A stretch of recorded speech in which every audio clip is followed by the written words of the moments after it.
Yang diisi I nakani layai Yakakiapan alami Yaunaiya Yalagia Haba naburkan Iba iya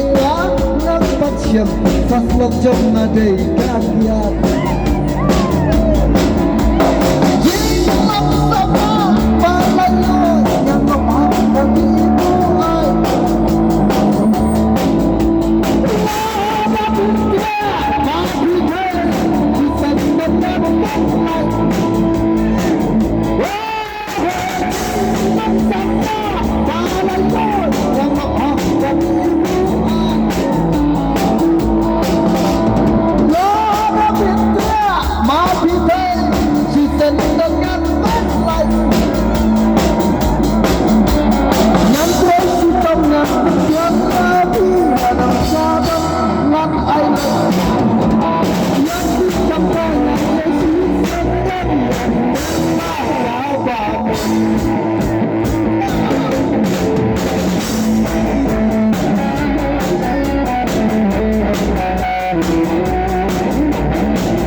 Lada fitre yanga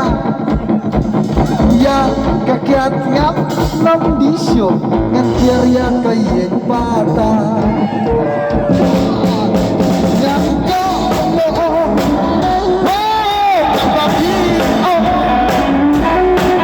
lada pi yang lele di apa burung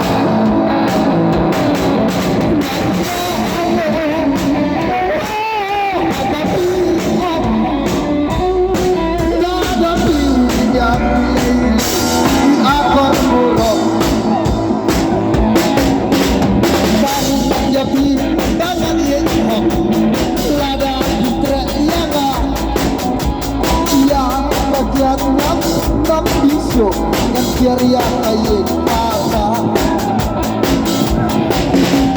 harganya lagi yang ken mau kami yapi di kampai nam kasih yang dia tetap lagi sama balai nang gadi ibu ai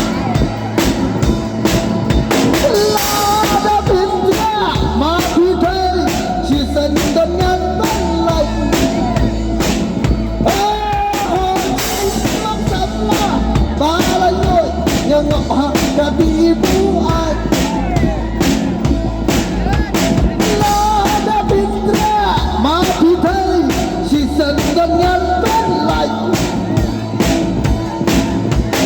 Nagay sitang yan Tepyang yari Naram sadang Ngan island Yan ikam kaingan Si sandan yan Kelaka pambot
hok ya ít thành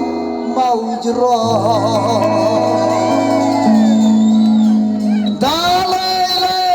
nhà nông bên mong ngà ye hok ya ít thành mau jro